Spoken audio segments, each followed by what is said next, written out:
Cell Health, reboot your body, omega 3 oil extracted from algae, strong heart, sharp mind, healthier you.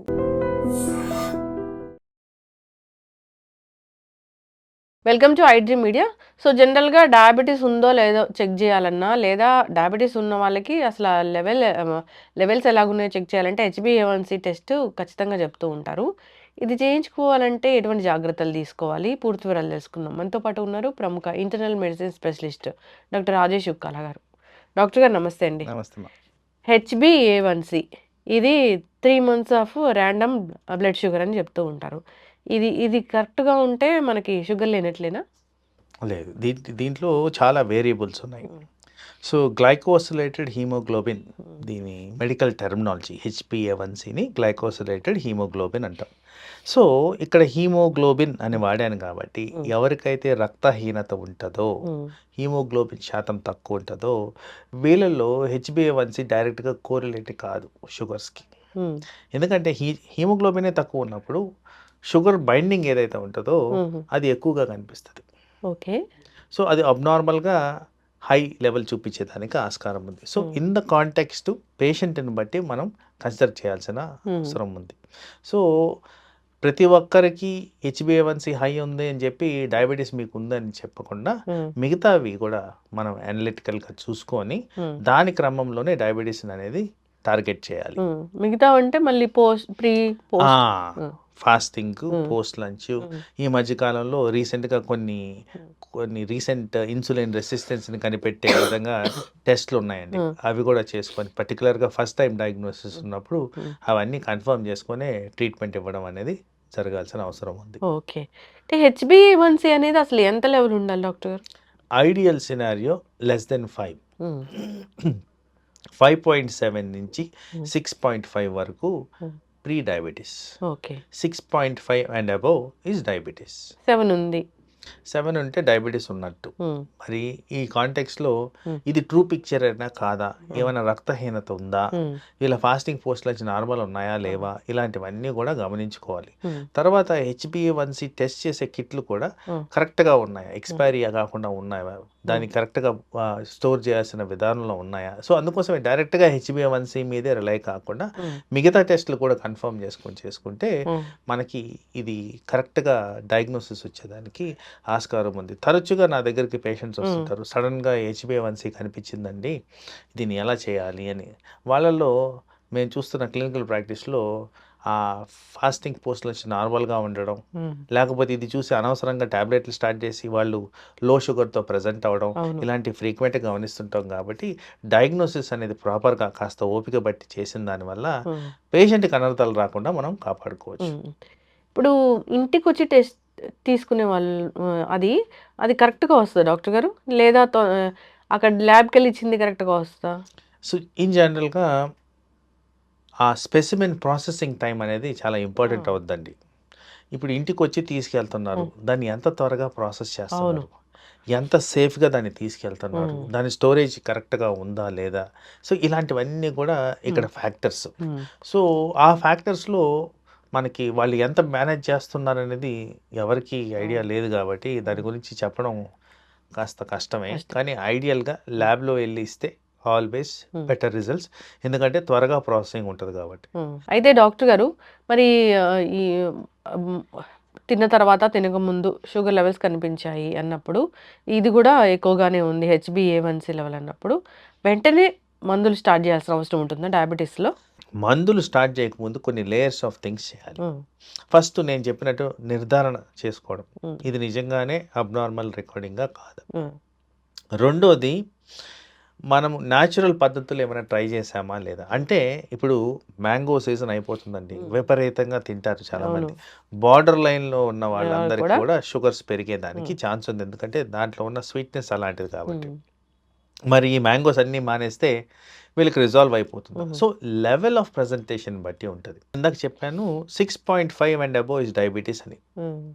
కరెక్ట్గా 6.5, 7 మధ్యన వచ్చారనుకోండి, వాళ్ళకి కాస్త leverage ఇచ్చి మనం న్యాచురల్ పద్ధతులు ట్రై చేయొచ్చు.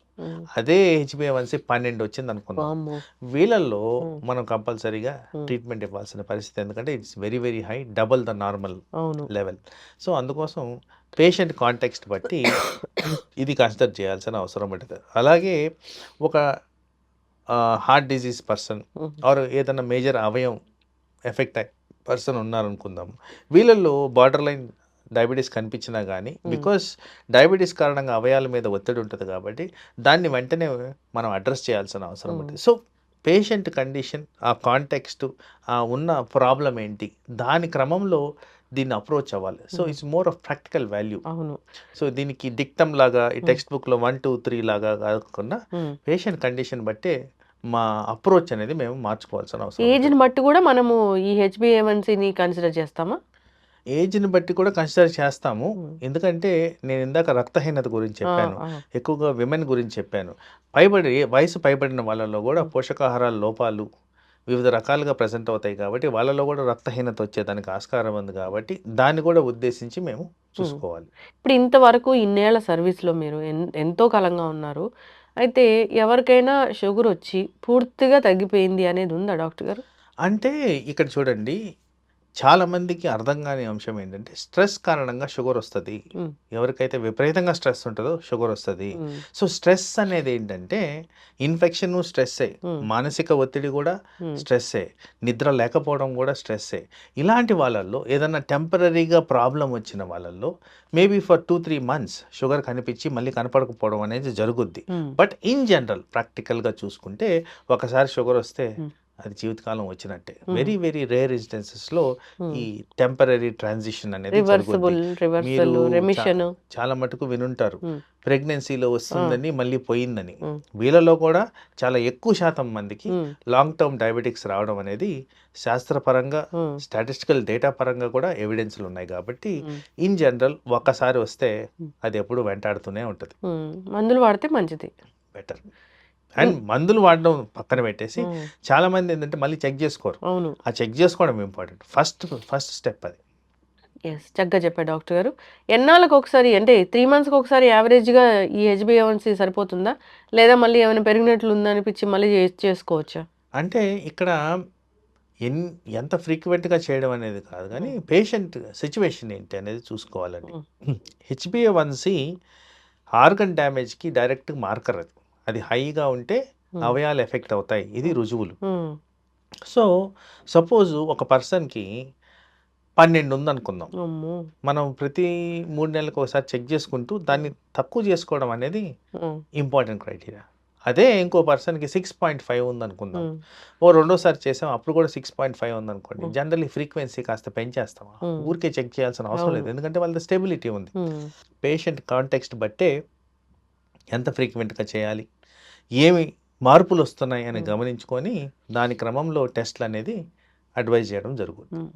ఇప్పటి వరకు షుగరే లేదు అంటే ఎంత ఏజ్ ఉన్న వాళ్ళు ఎట్లాంటి ఈ షుగర్ టెస్టులు చేయించుకోవాలి, ఎంత ఫ్రీక్వెంట్? జనరల్ రికమెండేషన్స్ అగైన్ ఇది వరకు 35 years అండ్ అబవ్ కంపల్సరీ సంవత్సరానికి ఒకసారి చెక్ చేసుకోండి అని.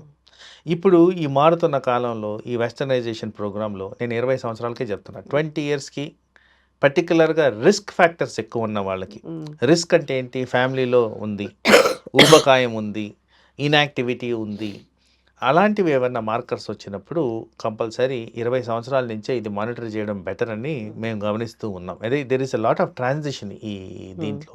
ఫిక్స్డ్ గైడ్ లైన్స్ కాకుండా ఫ్లెక్సిబిలిటీ అనేది అవసరం ఇక్కడ. ఇప్పుడు ఇంకేదో చిప్ లాంటిది వచ్చింది పెడుతున్నారు షుగర్ మానిటర్ చేయడానికి అంటున్నారు, ఏంటి డాక్టర్ గారు అది? ఇది కంటిన్యూస్ గ్లూకోజ్ మానిటరింగ్ అనేది స్మాల్ డివైస్ కనుక్కున్నారు. సింపుల్ డివైస్, ఈ చేతి మీద దాన్ని అటాచ్ చేస్తారు, దానికి ఒక computer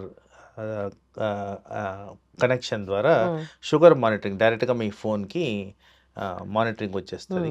about 14 days of continuous monitoring ఉంటుంది. సో మనకి హెచ్చుతగ్గులు ఎక్కడ జరుగుతున్నాయి, దీన్ని ఎలా మార్చుకోవాలనేది చాలా ఎఫెక్టివ్గా మనకి గైడెన్స్ ఇస్తుంది.